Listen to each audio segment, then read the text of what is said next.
সদানন্দ মই শ্যামা শ্যামা মা শ্যামা মা মা গো। নমস্কার।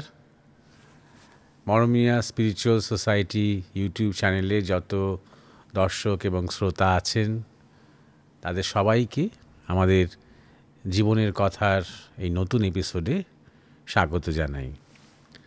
আজকে যে প্রথম জিজ্ঞাসা, সেই জিজ্ঞাসা করেছে ঋতুপর্ণা। ঋতুপর্ণা লিখেছে যে, মহারাজ আমার প্রণাম নেবেন, আমি কলকাতায় থাকি, আমার নাম ঋতুপর্ণা। মহারাজ, আমি রোজ স্নান করে উঠে ঠাকুর পুজো করি। মাঝে মাঝে এই পুজোর সময় চোখ দিয়ে অঝরে জল পড়ে। কারণ জিজ্ঞাসা করলে আমি বলতে পারবো না। কখনো খুব মন খারাপ থাকলেও কাঁদি, আবার কখনো ঈশ্বরের নাম করতে করতেও চোখ থেকে জল পড়ে। এই বিষয় যদি একটু আলোকপাত করেন। ঋতুপর্ণা, প্রথমে হচ্ছে যে যখন পুজোর ঘরে তুমি যাও এবং সেখানে পুজোর আয়োজন করো, সময় কাটাও, থাকো, তারপরে হয়তো জপ করো, ডাকো, ধ্যান করো, যা কিছু করো, সেই সময়টা তুমি একটা অবকাশ পাও। তোমার পরিবার, প্রিয়জন, গার্হস্থ্য ধর্ম প্রতিপালন, এই সব কিছু থেকে একটা ছুটি তোমার কিছুক্ষণের জন্য। এই একটা সময়তেই তুমি নিজের সাথে নিজে একটা সময় কাটাও। আর ঠাকুর যিনি, তিনি তো অন্তর্যামী, সেটা আমরা জানি, সেই বিশ্বাসটা তোমার মধ্যেও আছে।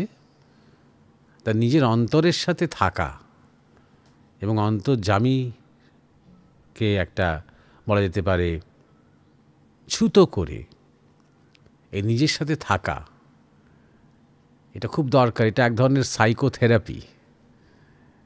এখনকার আধুনিক যুগ তো সেই অর্থে দৈনন্দিন প্র্যাকটিক্যাল আমাদের ধর্ম চেতনা থেকে তো সরে গেছে, তাই না? এত সাইকিয়াট্রিস্টের কাছে যেতে হয়, এত মনোরোগী বিশেষজ্ঞ ডাক্তারদের কাছে যেতে হয়, এত সাইকো ড্রাগস খেতে হয়, এত কাউন্সেলিং করাতে হয়।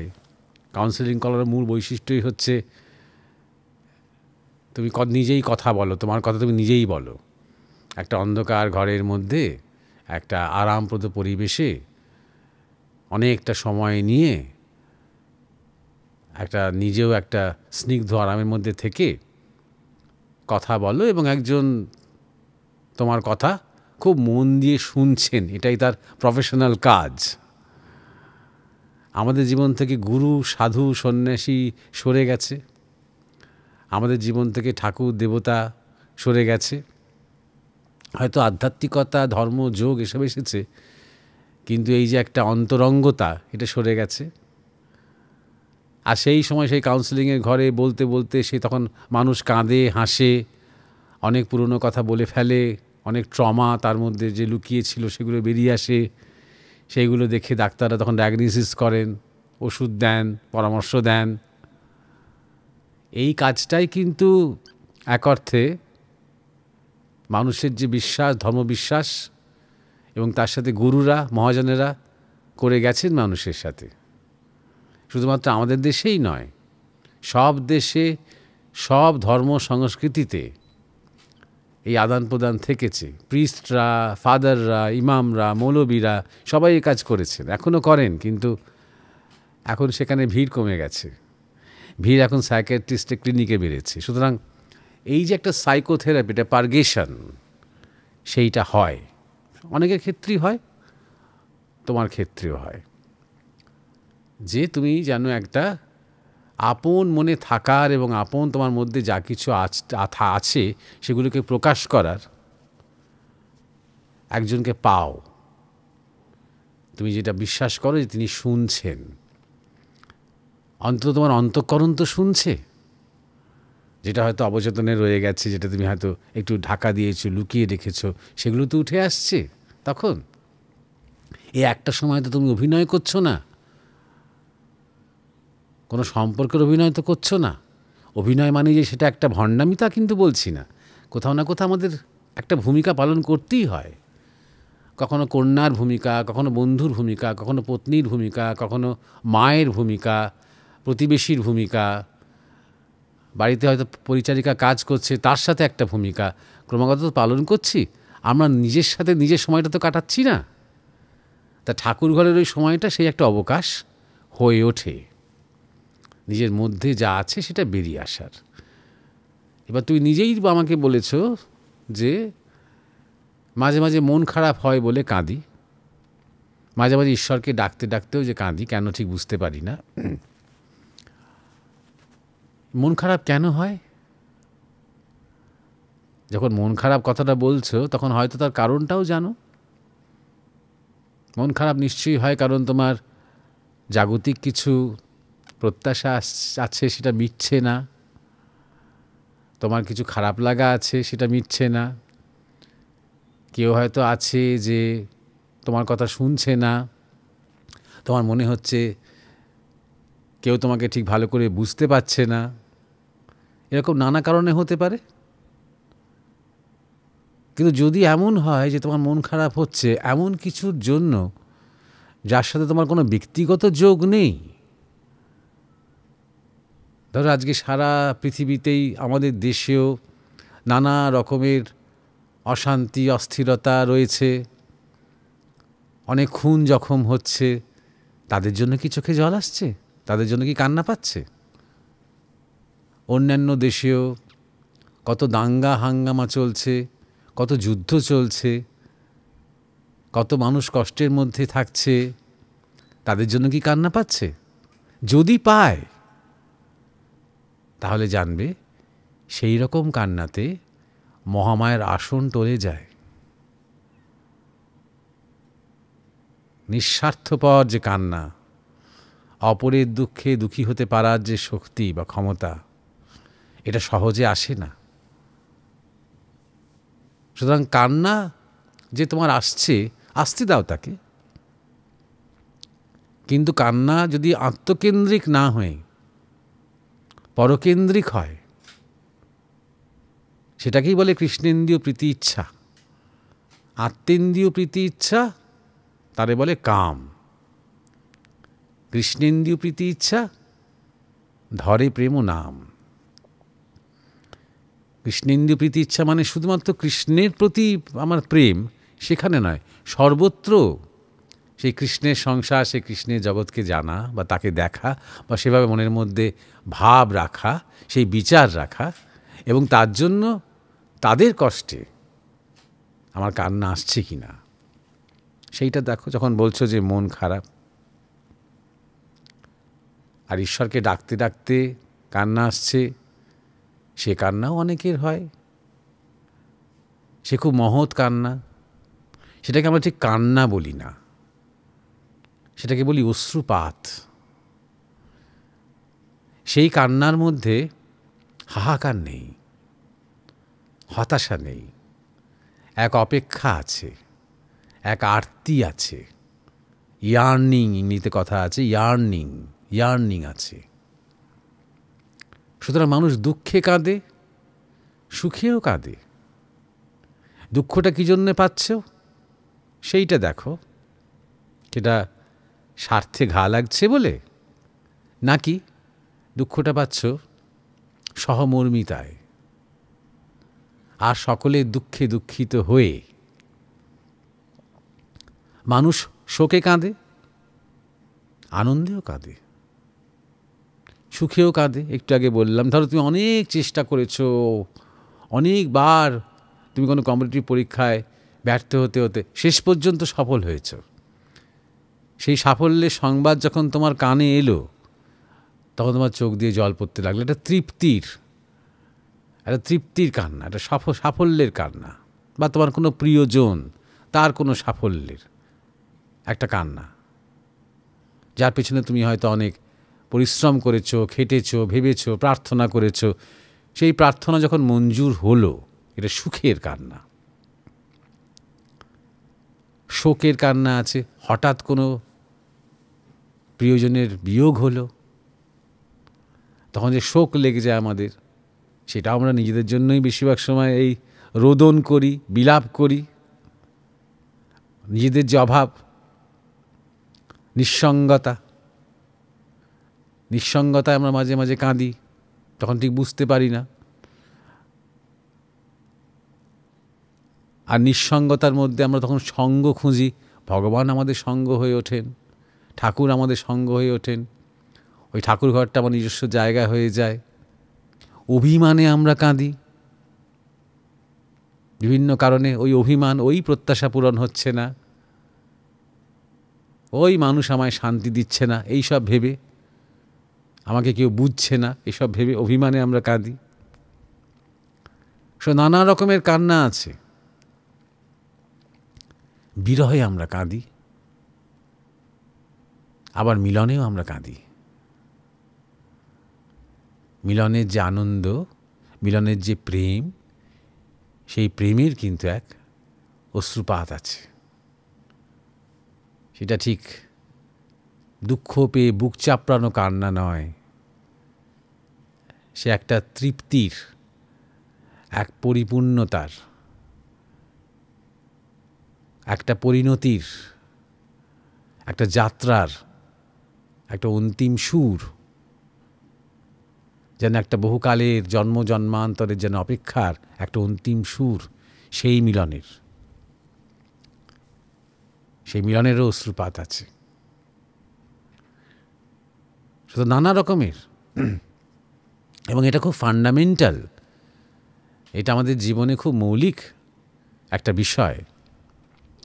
অনেক মহাজনেরা বলে থাকেন যে বেদ, এই যে জ্ঞান রাশি, যে বেদ, এই বেদ এসেছে বেদনা থেকে। উপনিষদের ঋষিরা বলেছেন যে এই প্রকৃতি যেন ক্রন্দসী। এগুলো খুব গভীর উপলব্ধির কথা। ক্রন্দসী মানে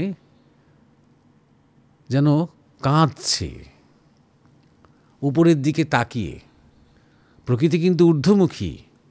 আমরা যদি বিবর্তন দেখি, আমরা যখন দেখছি একটা ঘাস একটু একটু করে বড় হচ্ছে, আকাশের দিকে যাচ্ছে, বড় হচ্ছে, গাছ আকাশের দিকে যাচ্ছে, বড় হচ্ছে, এইটা একটা দিক। আরেকটা দিক হচ্ছে এই বনস্পতি, গাছপালা থেকে পোকামাকড়, জীবজন্তু থেকে ধীরে ধীরে যে মানুষ, এই যে যাত্রা, এই যে ঊর্ধ্বমুখী, কেন, কিসের যাত্রা, কি খুঁজছে প্রাণ?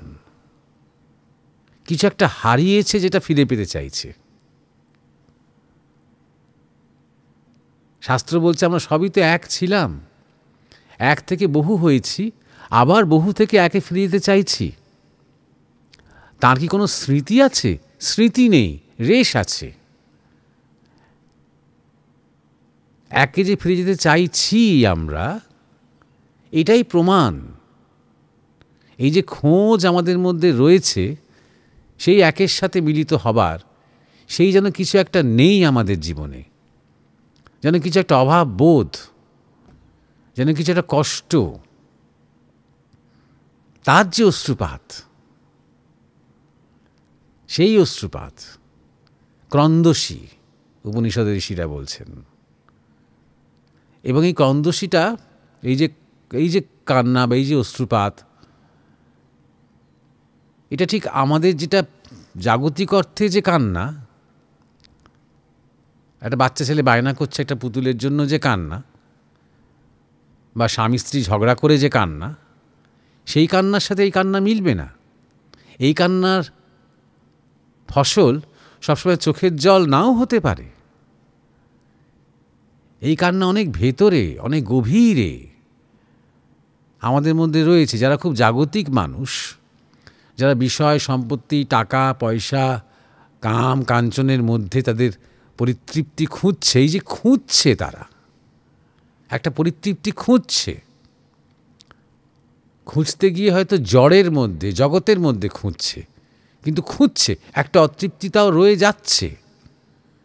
এই যে অতৃপ্তির একটা কান্না, যে আমরা মিলিত হওয়ার কথা, আমরা মিলনের হওয়ার কথা, আমাদের প্রেমে লীন হওয়ার কথা, আমরা সেপারেট থাকার কথা নয়, বিচ্ছিন্ন হয়ে থাকার কথা নয়, আলাদা হয়ে থাকার কথা নয়, আমরা আমাদের এক হওয়ার কথা। এই কথাটিকে আমরা সচেতনভাবে জানি না, কিন্তু অনুভব করি। সেখান থেকে আমাদের সেই খোঁজটা আসে। যখন জড়ে এবং জগতে ক্লান্ত হয়ে মানুষ যখন ঈশ্বরের পথে আসে, সেটি রাম বা কৃষ্ণ বা বুদ্ধ বা বিবেকানন্দ বা রামকৃষ্ণ ভাবার আগে তার মধ্যে একটা অভাব বোধ আছে। যে দেখেছে যে জগতের মধ্যে সে অভাববোধ পূরণ হচ্ছে না, ইন্দ্রিয় যে উপকরণের মধ্যে দিয়ে সেই অভাববোধ পূরণ হচ্ছে না,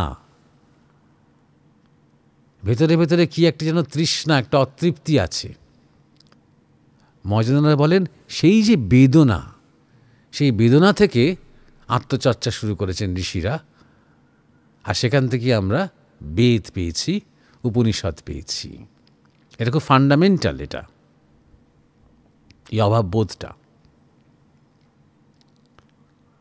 সুতরাং তুমি এবার দেখো, আবার যদি আমরা বডি ল্যাঙ্গুয়েজ দিয়ে দেখি, যখন আমরা নিজের দুঃখে কাঁদি, যখন আমরা শোকে কাঁদি, কষ্ট পেয়ে কাঁদি, তখন আমাদের মুখাবয়ব, আমাদের গাল, আমাদের চোখ, আমাদের ঠোঁট, আমাদের থুতনি সংকুচিত হয়ে যায়, ছোট হয়ে যায়। আমাদের শরীরটাও সংকুচিত হয়ে যায়। মানুষ যখন কান্না পাবে তখন দেখবি একটু একা হয়ে যাবে, অনেকে বাথরুমেই চলে যায়, দেখতে না পায়, সংকুচিত, নিজেকে আড়াল করছে, নিজেকে একা হচ্ছে, ছোট করছে নিজেকে, কুঁজো হয়ে যায়। হাঁটু তুলে দুটো হাঁটুর মধ্যে মুখটা গুঁজে কাঁদতে আরম্ভ করে, উপুর হয়ে শুয়ে বালিশে মুখ রেখে কাঁদতে আরম্ভ করে, সবসময় নিজেকে ঢাকে, আড়াল করে, ছোট করে, সংকোচন। আর মানুষ যখন হাসে উল্টোটা হয়, প্রসারণ হয়। আমাদের মুখের মাসেলসগুলো, আমাদের চোখ, আমাদের ঠোঁট, আমাদের সব কিছু উদার হয়ে যায়, নিজের শরীরটা খুলে যায়। তখন মানুষ সাধারণত করে লুকিয়ে লুকিয়ে হাসতে পারে না, কিন্তু মানুষ কখনো লুকিয়ে লুকিয়ে, সাধারণত বিশেষ কারণ না থাকলে, কখনো লুকিয়ে লুকিয়ে বাথরুমে গিয়ে হাসে না, বালিশে মুখ লুকিয়ে হাসে না, দরাজ করে হাসে। তার শরীরটা আরো যেন বড় হতে আরম্ভ করে, মুক্ত হতে আরম্ভ করে, একটা মুক্তির স্বাদ পায় সে। তুমি লাফিং ক্লাবে যখন মানুষকে হাসানো হয়, তখন হাত তুলে হা হা করে হাসতে বলা, অর্থাৎ নিজেকে বড় করো, উদার করো। কখনো বলে না হাত দুটো কেরম করে বেঁধে নিয়ে নিজেকে ছোট করে হা হা করে হাসো, পারবে না সে হাসতে।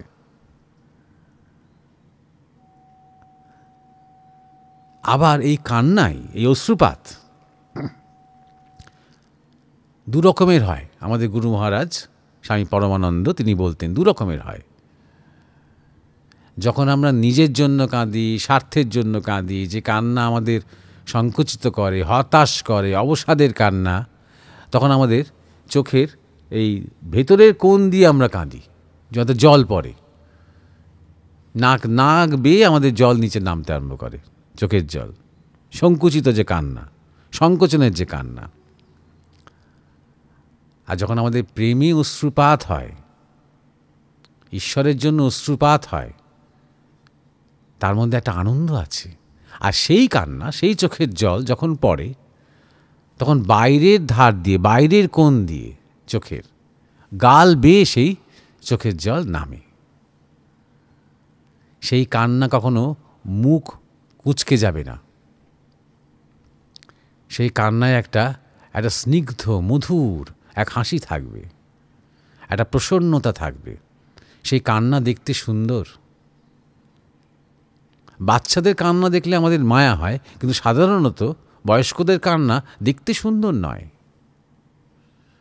কিন্তু সব বয়সের মানুষের হাসি, দিল খোলা হাসি দেখতে সুন্দর। সৌন্দর্যের মধ্যে কিন্তু শিব। তাই এটাও জানবে, তোমার ঠাকুর ঘরে ঠাকুর কিন্তু তোমাকে হাসি মুখে দেখতে চান, তোমাকে পজিটিভ দেখতে চান, তোমাকে কৃতজ্ঞ চিত্ত দেখতে চান। এই যে ঠাকুর ঘরে বসে তুমি পুজো করার, ধ্যান করার যে সুযোগ পাচ্ছ, তার মুখোমুখি হবার, নিজের মুখোমুখি হবার, এটাও তার কৃপা। সেই কৃতজ্ঞ চিত্ত দেখতে চান তিনি। কারণ জীবনের সৌন্দর্য তাই, জীবনের শিবত্ব তাই, সেই প্রসন্নতা, সেই স্নিগ্ধতা। শ্রীকৃষ্ণকে দেখো, এটা সবসময় খেয়াল রাখবে।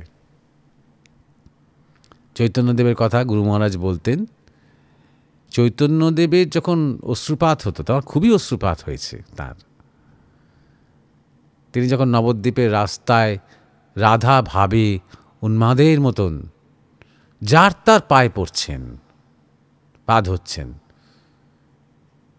আর বলছেন, আমাকে কৃষ্ণ এনে দে, আমি কৃষ্ণের দেখা পাচ্ছি না কেন, যার তার পা ধরছেন, তখন তার অঝোরে চোখ দিয়ে জল পড়ছে, কিন্তু গাল দিয়ে সে জল নামছেই না, সোজা পিচকিরির মতন মাটিতে যাচ্ছে, ধাক্কা খাচ্ছে একদম। সুতরাং এগুলো হচ্ছে প্রেমের কান্না, এগুলো হচ্ছে আনন্দের কান্না। দেখা দে দেখা দে দেখা দে, যা না পাওয়ার যে গান, আসলে সেটা পাওয়ারই গান, এটা তাকে জানারই গান, তার সাথে মিলনেরই গান ওটা। তবে দেখো, যেন নিজের সাথে নিজের কোনো প্রবঞ্চনা করো না, এটা দেখো। ঠাকুর শ্রীরামকৃষ্ণ বলতেন না যে মা ছেলের জন্য লোকে ঘটি ঘটি কাঁদে, ঈশ্বরের জন্য কেউ কাঁদে না। ঠাকুর নিজে সাধনকালের শেষে, তার যখন ভক্তিমার্গে সাধনা চলছে, তখন তিনি, মা তুই দেখা দে, এখনো তুই দেখা দিলি না, তুই আমাকে ভুলে থাকলি বলে খুব কাঁদছেন। এবং যে ঘটনা আমরা জানি, তিনি মায়েরই হাতের খড়গ নিয়ে নিজের গলায় কোপ মারতে গেলেন, দেখা দিবি না তো এই আমি নিজেকে মারলুম। তখনই মা প্রকট হয়ে তার হাত ধরে ফেললেন, এই গল্পটা আমরা জানি। কিন্তু এই যে কথোপকথন, এই যে কান্না, এই যে ব্যাকুলতা, এটা উনি মানুষকে শেখাচ্ছেন। এটাও বলছেন, আমি 16 টাং করেছি, তোরা 1 টাং কর, একটু অন্তত ব্যাকুল হ। তাই জন্য তিনি বলছেন, লোকে মাঘ ছেলের জন্য ঘটি ঘটি কাঁদে, আর লোকে বলে ঈশ্বরই সব, ঈশ্বরের ইচ্ছে ছাড়া কিছুই হয় না, ঈশ্বরকে ভালোবাসি, ঈশ্বরকে ডাকি, কিন্তু ঈশ্বরের জন্য কাঁদে না। তাকে পেলাম না বলে, তুমি এলে না বলে, তুমি দেখা দিলে না বলে কাঁদে না। তাই না, আমি অনেক দেখেছি ঠাকুরের ভক্তকে, এই কথাটা ঠাকুর বলেছিলেন বলে অনেক ঠাকুরের ভক্তকে দেখেছি, যারা এই পাঠচক্রে পাঠটাট করেন বা হয়তো কিছু সৎসঙ্গ কাজ করেন, তারা জোর করে আবেগে এনে মা এখনও দেখা দিলি না বলে চোখ দিয়ে জল ফেলতে আরম্ভ করেন। বোঝাই যায় দেখে এটা একটা অভিনয়। যেহেতু ঠাকুর কান্নার কথা বলেছেন, যেহেতু বলেছেন যে ঈশ্বরের জন্য মানুষ কাঁদে না, শুধু মাঘ ছেলের জন্য কাঁদে, তাই না ঈশ্বরের কাছে যেন আমি একটা দেখিয়ে দিচ্ছি, ভগবানের কাছে আমি দেখিয়ে দিচ্ছি, দেখো আমি তোমার জন্য কাঁদছি, এবার তাহলে কৃপা টিপা করো। এরকম করেন। আমাদের গুরু মহারাজ বলতেন যে অনেক ভক্তরা আছে যারা আমার কাছে আসার আগে বাড়িতে আয়নার সামনে দাঁড়িয়ে একটু কান্না প্র্যাকটিস করে নেয়, যাতে ঘরে ঢুকেই সে কাঁদতে পারে। যেন তার মধ্যে কত ভক্তি, এইগুলো যেন না হয়। এরকম ধরনের যেন নিজের সাথে নিজের কোনো প্রতারণা করো না, তাহলে তোমার অন্তর্যামী কিন্তু সেই প্রতারণাটা তোমার আগেই ধরে ফেলবেন। যেটা হচ্ছে তাকে হতে দাও। এমনও হতে পারে বেশ অনেক দিন তুমি ঠাকুর ঘরে যাচ্ছ, বেরোচ্ছ, তোমার কোনো কান্নাই হয়নি অনেক দিন, তাই নিয়ে মন খারাপ করো না যে আমার তো কান্না হচ্ছে না, তাহলে কি আমি একটু ভক্তিতে পিছিয়ে গেলাম। এটাও ভেবো না, যেটা সহজ, যেটা স্বাভাবিক, সেটা হতে দাও। আর শেষে একটা কথা বলবো, যে কান্না হচ্ছে হোক না, আলোকপাত করতে হবে কেন? তুমি ভাবপ্রবণ মানুষ, ভক্তিমার্গের মানুষ, ভক্তি নিয়ে থাকো, ভাব নিয়ে থাকো। আমাদের গুরু মহারাজ বলতেন, আবেগ ভালো, ভাবাবেগ ভালো নয়। এমন আবেগ নিয়ে থাকো যেটা সারা জীবন তুমি রাখতে পারবে, ধরে রাখতে পারবে। আজকে একটা ভাব আছে, ভাবাবেগ আছে, এখন ঠাকুর ঘরে বসে একটু কান্না টান্না পাচ্ছে, ঠাকুর ঘরে থাকতে ভালো লাগছে, তাকে ডাকতে ভালো লাগছে, ডাকতে ডাকতে হয়তো মাঝে মাঝে চোখে জল এসে যাচ্ছে, সেটা নিজের দুঃখেও হতে পারে, সেটা সত্যি সত্যি ঠাকুরের মতন কোনো আপনজন পেয়েছো এই আনন্দে হতে পারে। সদ্গুরু দীক্ষা পেয়েছো, যদি পেয়ে থাকো তাহলে সেই তৃপ্তিতে হতে পারে। যা হচ্ছে হোক না, সেটাকে তো চুলচেরা বিশ্লেষণ করার কি দরকার? কাঁদতে কাঁদতে ভাবার কি দরকার এটা কিসের কান্না, এই থিওরিটার কি দরকার? নিজের অন্তরতম গোপনতম ভাবটি যদি বুদ্ধি দিয়ে বুঝতে চাও, তাহলে ভাব তো জলো হয়ে যায়। সহজ থাকো, সহজ থাকো। তিনি যদি বুঝিয়ে দেন, বুঝবে। ঠাকুর রামকৃষ্ণ বলতেন না, মা দেখিয়ে দিল, মা বুঝিয়ে দিল। সব যে বুঝিয়ে দিয়েছেন তা কিন্তু নয়। যেটা দরকার আছে, যেটা ওর কাজে লাগবে, সেটা বুঝিয়ে দিয়েছেন। তোমার আমার ক্ষেত্রেও তাই। যদি আন্তরিকভাবে ঠাকুরের ভক্ত হও, তাহলে ঠিক সময়তে যেটা দেখিয়ে দেওয়ার, যেটা বুঝিয়ে দেওয়ার, যে শিক্ষাটা দেওয়ার, সেটা তিনি দেখিয়ে দেবেন, বুঝিয়ে দেবেন। কারণ তোমার এক এক দিনের কান্না এক একটা স্পেসিফিক কারণ থাকতে পারে। তো আমি জেনারেলি কী কী হতে পারে সেটা তোমাকে বললাম। তোমার নিজের কান্নাকে চেষ্টা করো, ওই মন খারাপ হয়েছে বলে কান্না, সেটা ঠিক আছে, আছে যখন মন খারাপ, কান্না যখন পাচ্ছে কাঁদো, কিন্তু খেয়াল রাখো এটা আমি ব্যক্তিগত মন খারাপ নিয়ে কাঁদছি। এই কান্না পরার্থে হচ্ছে না, এই কান্না তেমন কোনো মহিমা নেই। সুতরাং যত তোমার মধ্যে প্রকৃত প্রেম জাগবে, প্রকৃত তোমার মন যত উদার হবে, তোমার চিন্তা শক্তি যত বিস্তার হবে, তখন অপরের সুখ, অপরের দুঃখ, অপরের আনন্দ, অপরের বেদনা তোমারও হয়ে উঠবে। আর সেই কান্নায়, আমি যেটা আগেই বললাম, সেই প্রার্থনায়, সেই কান্না তো শুধু নয়, তার সাথে একটা প্রার্থনা, সকলের মঙ্গল হোক, সকলের কল্যাণ হোক, সকলের শুভ হোক, সকলের সদ্গতি হোক, এই যে প্রার্থনা, এই প্রার্থনার পেছনে অনেক বেদনা আছে, জাতির জন্য, সমাজের জন্য, সভ্যতার জন্য। সেই কান্না যখন উঠবে, তখন তোমার প্রার্থনা পূরণ করার জন্য পুরো ব্রহ্মাণ্ড তৈরি হয়ে যাবে। তাই না? মহাপুরুষদের যখন হৃদয়ের উচ্ছ্বাস ওঠে, বিবেকানন্দের যখন উঠেছে, নিজের দেশের জন্য কেঁদেছেন তিনি, কোনোদিন নিজের জন্য কাঁদেননি। তাকে অনেক অপমান সহ্য করতে হয়েছে, অনেক লাঞ্ছনা সহ্য করতে হয়েছে, কিন্তু কোনোদিন নিজের জন্য কাঁদেননি। তিনি পরের জন্য কেঁদেছেন, সমাজের জন্য কেঁদেছেন, দেশের জন্য কেঁদেছেন, ভবিষ্যতের কথা ভেবে কেঁদেছেন তিনি। আর সেই তার সংকল্প পূরণ করতে এত বছর ধরে তিল তিল তিল তিল করে আমাদের দেশের মানুষ জাগছে। তার জন্য কত কত মানুষের অবদান, কন্ট্রিবিউশন, ওই একটা মানুষের সংকল্প, প্রার্থনা, ওই কান্না, তার প্রতিফলন এটা। তাই না? তুমি তোমার যা কিছু মুড, শুধু কান্না কেন, ঠাকুরের কাছে শুধু কান্নাই আসবে কেন? কেন হাসি আসবে না? কেন গাম্ভীর্য আসবে না? কেন রাগ অভিমান করবে না? কেন ছোট ছোট ছোট ছোট গল্প করবে না ঠাকুরের সাথে? নিজের মনের কথা বলে সবই তো করবে, মানুষের মধ্যে তো সবই আছে, সবটাই আমরা ঠাকুরকে নিয়েই তো করব। তবেই তো জীবন, তবেই তো ভক্ত এবং ভগবানের মিলন হবে, তবে তো জীবন সার্থক হবে, তাই না? যাই করো না কেন একটা দিকে শুধু সচেতন থেকো। আমার সেই হাসি, কান্না, গল্প, অভিমান, রাগ যা কিছু হচ্ছে, সাবজেক্টটা কি?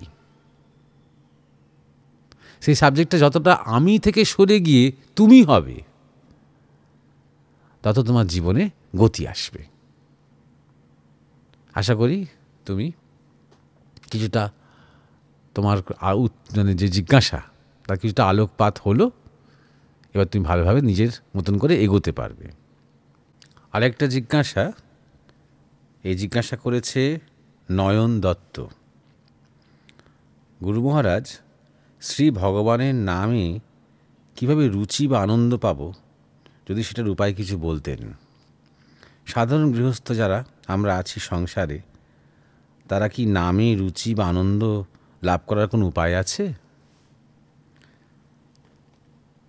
প্রথম কথা বলি যে এই যে সাধারণ গৃহস্থ মানে এটা ঠিক কী?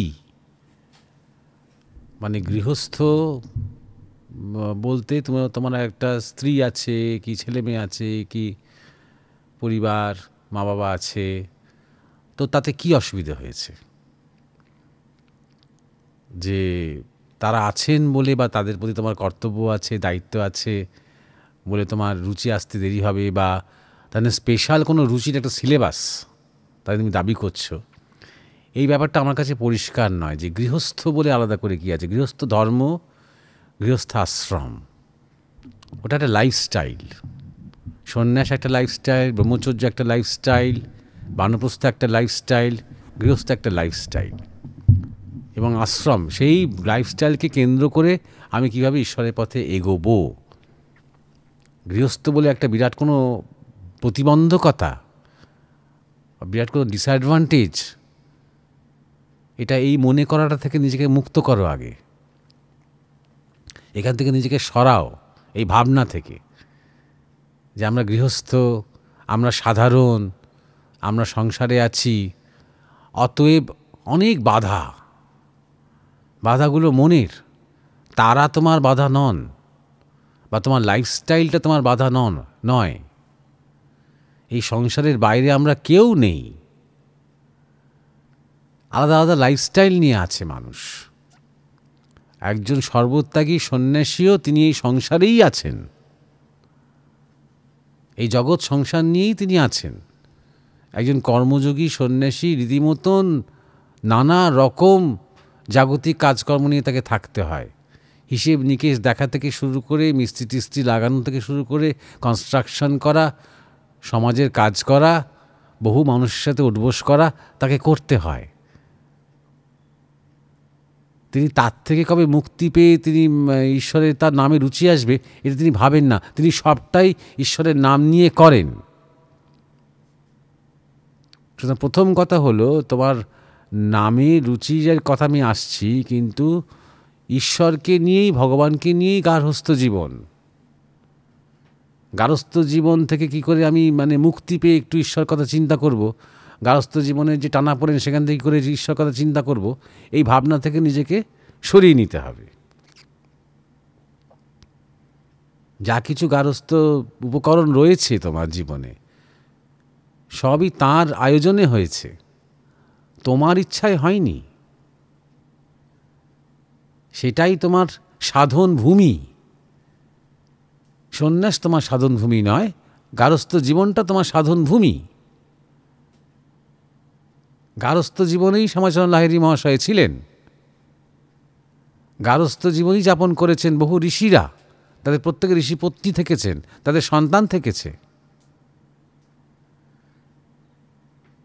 বিবাহ করেছিলেন ঠাকুর শ্রীরামকৃষ্ণ,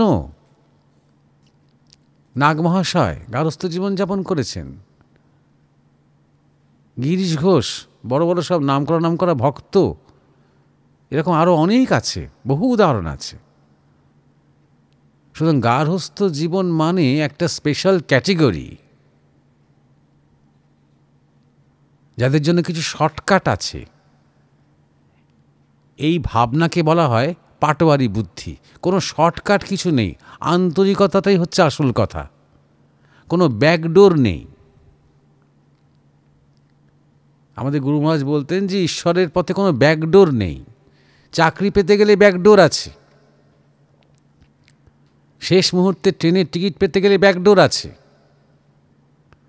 অনেক সুযোগ সুবিধে পেতে গেলে ব্যাকডোর আছে, ঘুষের ব্যবস্থা আছে, কম খেটে কি করে ফল পাওয়া যায় সেসব ব্যবস্থা আছে। ঈশ্বরের পথে সেটা নেই। সেটা গারস্থদের ক্ষেত্র সত্য, সন্ন্যাসীদের ক্ষেত্র সত্য। গেরুয়া পরে সন্ন্যাসী হয়েছে বলে তার কয়েকটা সব অনায়াসে হয়ে যাবে, তার কিছু করতে হবে না, আন্তরিকতা দরকার নেই, তা কিন্তু নয়। এটা প্রথম কথা। 2 নম্বর কথা হচ্ছে নামে রুচি কি করে আসবে। যদি এখনো পর্যন্ত সেরকমভাবে ভগবানের রুচি এসে না থাকে, তাহলে সহজ উত্তর হচ্ছে অভ্যাস যোগ। যত অভ্যাস করবে তত রুচি আসবে, এবং যত অন্তর থেকে অভ্যাস করবে, যাতে রুচি আসে তার জন্য নয়, যাতে ভগবানকে পাই তার জন্য, যাতে আমার গারস্থ জীবনের সুখ এবং শান্তির হয় তার জন্য নয়। গারস্থ জীবনে সুখ শান্তি থাকুক বা না থাকুক, যেন ভগবানের কৃপাদৃষ্টি থাকে, যেন ভগবান আমার সাথে থাকেন, বিপদের সময়ও থাকেন, সুখের সময়ও থাকেন, সংকটকালেও থাকেন, প্রাণ নাশকালেও থাকেন। এরকমভাবে যখন তাকে ডাকবে, অভ্যাস করবে, আস্তে আস্তে আস্তে আস্তে রুচি তৈরি হবে। সেই চন্দনের সেই পাথরে চন্দন ঘষতে ঘষতে আস্তে আস্তে আস্তে আস্তে চন্দনের গন্ধ বেরোতে আরম্ভ করে। এই হচ্ছে অভ্যাস যোগ। যত অভ্যাস করবে, যত সেই নাম বলবে, নিজের মধ্যে মধ্যে বলে যাবে, তত আস্তে আস্তে আস্তে আস্তে সেই নামে রুচি আসবে। আর শুধু সেটা ওই নামের ব্যাপার, যেখানে সেখানে শুধুমাত্র সকাল সন্ধে নয়, সব সময় সেই নাম নিয়ে থাকা। বাউলরা যেমন দেখবে সবসময় জয়গুরু বলছেন, ওটাই ওদের নাম। ভালো মন্দ আকস্মিক কিছু ঘটনা ঘটলেও জয়গুরু বলছে। জয়গুরু মানে কি? গুরু, তোমার ইচ্ছা, তোমার ইচ্ছার জয় হোক। আমার ইচ্ছা দিয়ে যেন জগৎকে মাপতে না যাই, আমার ইচ্ছা দিয়ে যেন কোনো কন্ডিশন না করি, যে আমার তো এই ইচ্ছা ছিল গুরু, তাহলে তোমার এই ইচ্ছা, এরকম ধরনের কোনো কনফ্লিক্ট যেন না থাকে। এটা সমর্পণের ভাষা, এই জয়গুরু। কিন্তু বাউলরা যখন বলছেন জয়গুরু, তারা গুরুকে চেনেন, তারা গুরুকে জানেন, তারা গুরুতত্ত্ব জানেন। সুতরাং দ্বিতীয় পয়েন্ট হলো, কার নাম করছো তুমি? নামে যে রুচি হবে বলছো, একটা তো অভ্যেস। কার নাম করছো তাকে জানো। ধরো হরিনাম করছো, হরিকে কিছুটা কি জানো? অন্তত কিছু ধারণা কি করো হরি সম্বন্ধে? করতে শুরু করো। হরি মানে যিনি হরণ করেন। কি হরণ করেন? আমাদের মধ্যে যে ইন্দ্রিয়জ ভোগের যে স্পৃহা হরণ করেন, আমাদের যে জাগতিক রুচি সেটা হরণ করেন। দেখো, সংসার জগৎ, ছেলে মেয়ে, তাদের কি হবে না হবে তাই নিয়ে উদ্বেগ, অশান্তি, অর্থাৎ পুরো রুচিটাই যেখানে সেখানে আটকে আছে, তখন তো হরিকে একটু অরুচি লাগবে। যতক্ষণ না পরিণাম নিয়ে তোমার অরুচি আসছে, জাগতিক পরিণামকে যতক্ষণ না তুমি ঈশ্বরের পায়ে সমর্পণ করতে পারছো, ততক্ষণ পর্যন্ত তোমার হরিনামে রুচি আসতে দেরি হবে। একসাথে তো 2 রকমের রুচি কাজ করবে না। তাহলে এটা অরুচি দরকার। তো অরুচি মানে কিন্তু বৈরাগ্য নয়, অরুচি মানে কিন্তু সংসার ছেড়ে বেরিয়ে যাওয়া নয়। কোথাও একটা মনে মনে জানা যে এগুলো নিত্য নয়, কোথাও একটা মনে মনে জানা আজ আছে কাল থাকবে না, কিন্তু হরি সর্বদা থাকবে যদি আমি তা স্মরণ করি।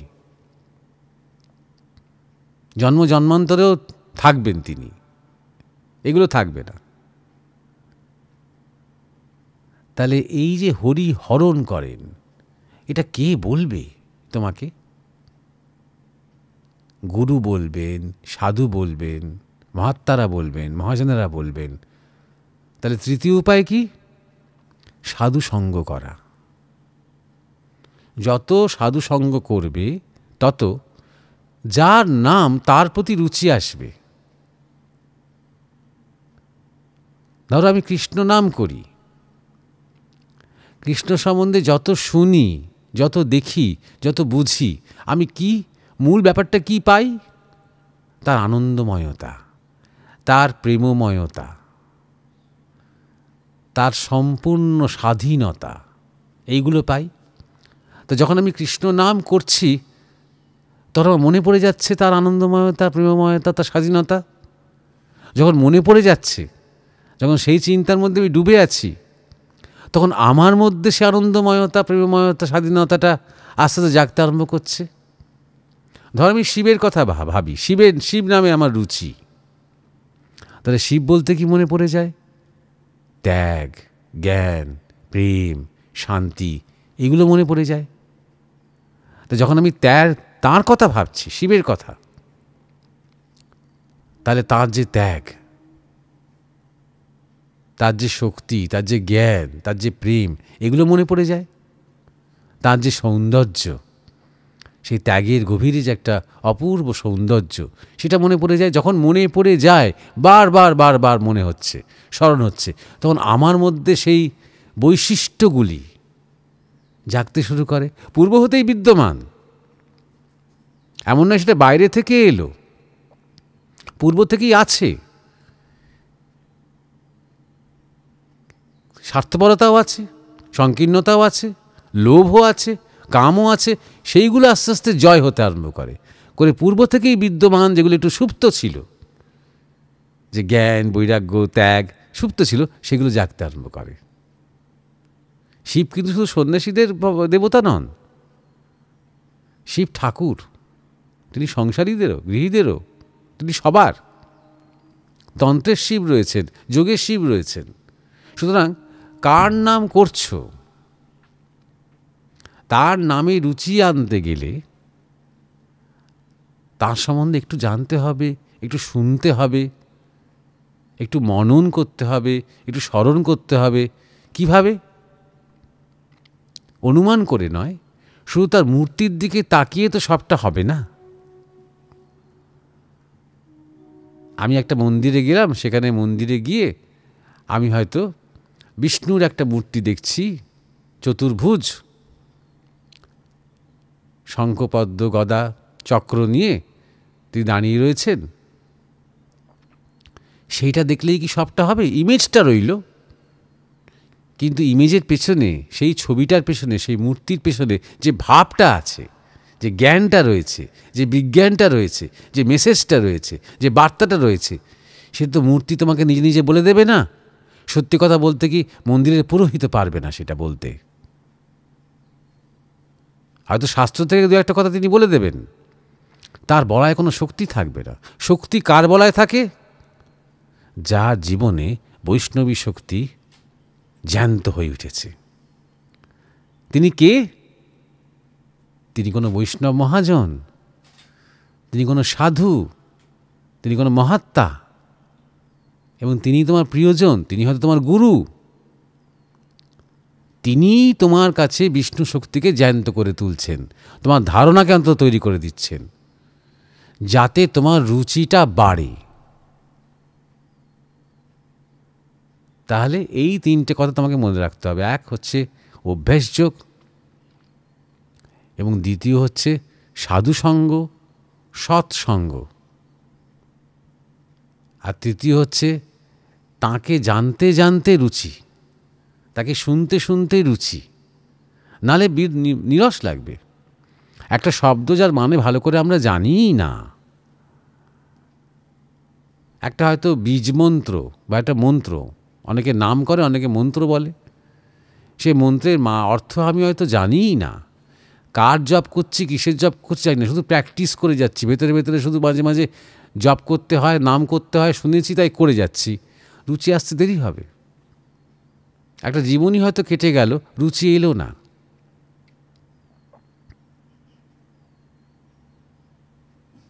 অতএব সেই রুচি আনতে গেলে আরেকটুখানি নামীর প্রতি অনুধ্যান করতে হয়, আর তখনই নাম এবং নামই অভেদ হয়ে যায়। নাহলে একটা বিস্তর ফারাক থাকে, দূরত্ব থাকে। শুধু কৃষ্ণকে একদম বুঝলাম না, জানলাম না, না তার বৃন্দাবনের কৃষ্ণকে জানলাম, না গীতার কৃষ্ণকে জানলাম, শুধু কৃষ্ণ নাম করে যাচ্ছি, খুব একটা রুচিত হওয়ার কথা নয়। কিন্তু যখন আমি কৃষ্ণকে জানতে আরম্ভ করব, তখন কৃষ্ণ বললেই নামীকে মনে পড়ে যাবে। তখনই আস্তে আস্তে আস্তে আস্তে কৃষ্ণ নামেই আমার কৃষ্ণোচিত যে সমস্ত বৈশিষ্ট্যগুলো সেগুলো আমাদের মধ্যে জাগতে শুরু করবে। তখনই নাম এবং নামই অভেদ হয়ে যায়, তা আগে কিন্তু হয় না। তাই জন্যে গুরুসঙ্গ, সাধুসঙ্গ, সৎসঙ্গ, স্মরণ, মনন, অনুধ্যান, এটা সবার ক্ষেত্রে। গৃহস্থ জীবনে যারা প্রবেশ করেছে, যারা প্রবেশ করেনি, যারা ব্রহ্মচর্যের পথে আছে, সন্ন্যাসের পথে আছে, যারা স্টুডেন্ট, যারা বয়স্ক, প্রত্যেকের জন্য এই কথাটা প্রযোজ্য। এগুলি ইউনিভার্সাল। কোনো পার্টিকুলার লাইফস্টাইলের জন্য কোনো পার্টিকুলার প্রেসক্রিপশন কখনো আশা করো না। আমি অমুককে কী করে ভালোবাসবো? ধরো আমি আমার বাড়ির বাগানের একটা গাছ আছে, কচি গাছ, তাকে রোজ একটু জল দিতে হয়, দেখাশোনা করতে হয়। আমি কী করে ভালোবাসবো? আমি তো গৃহী। আমি কী করে সেই গাছটাকে ভালোবাসবো? আমি তো সন্ন্যাসী। আমি কী করে সেই গাছটাকে ভালোবাসবো? আমি তো ছোট। আমি কী করে সেই গাছটাকে ভালোবাসবো? আমি তো পুরুষ নয়, আমি তো নারী। আমি কী করে সেই গাছটাকে ভালোবাসবো? আমি তো বৃদ্ধ। যেমন বললে হাস্যকর লাগে না? এখানেও ব্যাপারটা তাই। গৃহস্থ বলে, সাধারণ বলে, সংসারী বলে নিজেকে কোনো ক্যাটেগরি দিও না। কোনো সাধারণ কেউ নই আমরা। তথাকথিত একটা সাধারণ জীবন, সাধারণ সুখ দুঃখ থেকে নিজের মধ্যে অসাধারণত্ব জাগানোর জন্যই এই পথ চলা, এই সাধনা। আমাদের মধ্যে প্রত্যেকেরই একটা স্বতন্ত্র বৈশিষ্ট্য আছে, একটা অনুস্বাতন্ত্র আছে। সেই অনুস্বাতন্ত্র্যের মধ্যেই আমাদের ঈশ্বরত্বের সম্ভাবনা নিহিত আছে। তাই জন্যে যার যেমন ভাব তার তেমন এগোনো, তার তেমন পথ, তার তেমনভাবে তার সেই স্টাইলে সে এগোবে। কেউ জ্ঞান নিয়ে, কেউ ধ্যান নিয়ে, কেউ ভক্তি নিয়ে, কেউ কর্ম নিয়ে। সে কর্মের আবার নানা রকমের দিক আছে। কেউ হয়তো লেখাপড়ার কর্ম, কেউ হয়তো চাষবাসের কর্ম। যাই হোক না কেন, যে কোনো কর্ম, যে কোনো ভাব যদি তার স্বভাব অনুযায়ী হয়, তাহলে সেটা যদি আমরা ঈশ্বরমুখী করে দিতে পারি, তাহলে সেই পথেই সে এগোতে পারবে। কিন্তু ঈশ্বরমুখী করে দেওয়াটাই হচ্ছে সবচেয়ে গুরুত্বপূর্ণ ব্যাপার। এটাই হচ্ছে চ্যানেলাইজেশন, এটা হচ্ছে শক্তির রূপান্তর। এটার উপর জোর দাও। তোমার জীবনে বিবাহিত জীবন হতে পারে, তোমার জীবনে সেই বিবাহিত জীবনের জন্য তোমাকে হয়তো তোমার স্বামী হিসেবে, পিতা হিসেবে, ভাই হিসেবে অনেক কর্তব্য থাকতে পারে। থাক না, সেটা তো একটা সাধন ভূমি তোমার। থাক না, শুধু সেই চাহিদার শক্তিগুলোকে, কর্তব্যের যে শক্তি, কর্মের যে ভাব, ঈশ্বরমুখী করে দাও। আমার আমার ছেড়ে তোমার তোমার করে দাও। তোমার সংসার, তোমার দেওয়া স্ত্রী, পুত্র, পরিজন ইত্যাদি ইত্যাদি এইভাবে করে দাও। এবং তার সম্বন্ধে জানো, শোনো, সৎসঙ্গ শোনো, সাধুসঙ্গ করো এবং নিয়ত অভ্যেস করে যাও। নামে রুচি যদি চাও, নাম এবং নামী দুটোকে খেয়াল রাখো। নামীকে জানো আর নাম করে যাও।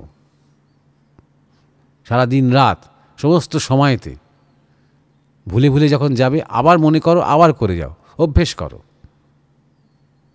করতে করতে রুচি আসবে।